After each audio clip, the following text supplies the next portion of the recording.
En næst það tónskáld sem fætt 1928 og frændinn á Sjöunni, Jón Ásgeirsson. Þú kannast við hann? Hann föðurbróðir. Já, ég ætlaði að segja það. Hann náttúrulega þekktur fyrir mörg verk, meðal annars óperurnar Þrymskviða og Galdraloftur og Möttursaga.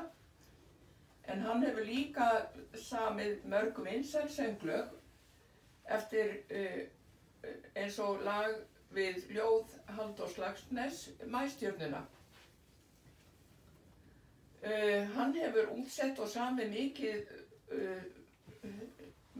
millikafla við lag úr þjóðlagasafni Bjarna Þorsteinssonar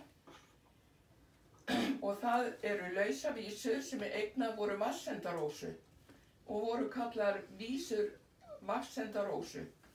Það mjög vinsælt og þekkt lag. Nei, fyrirgefðu hérna. Já, ok. Má ég byrja? Já, gerðu svo vel.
komið að loka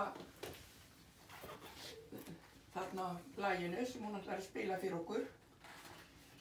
En áður en hún byrjar langar mig svolítið að minnast hennar Stefaníu, fósturdóttur Unnu. Hún Stefanía var Una tók hana að sér þegar hún var rétt rúmlega ársgömul. Það var mjög kært á milli þeirra mæðgna og var hún öllum harmdauði þegar hún féll frá aðeins 27 ára gömul 1953. En 95 ár eru liðin síðan hún fæddist. Þannig að þetta eru svolítið merk tímamót og Stefanía verður náttúrulega alltaf hluti af sögu sjólistar. Blessuð sé minning hennar, vil ég bara enda orð mín á. En næsta lag Fuglinn í fjörunni eftir Jón Þórarinsson. Hann var fæddur 13. september 1917 og féll frá 2012. Og hann var mikil virkur tónskáld og tónlistarkennari. Og meðal annars var hann í Yale-háskólanum og sótti þarna sumarnámskeiði Juilliard og hvaða annars var.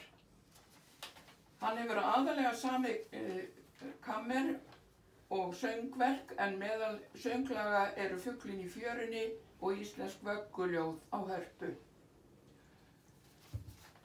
Ætlarðu að leggja þetta dæli mín?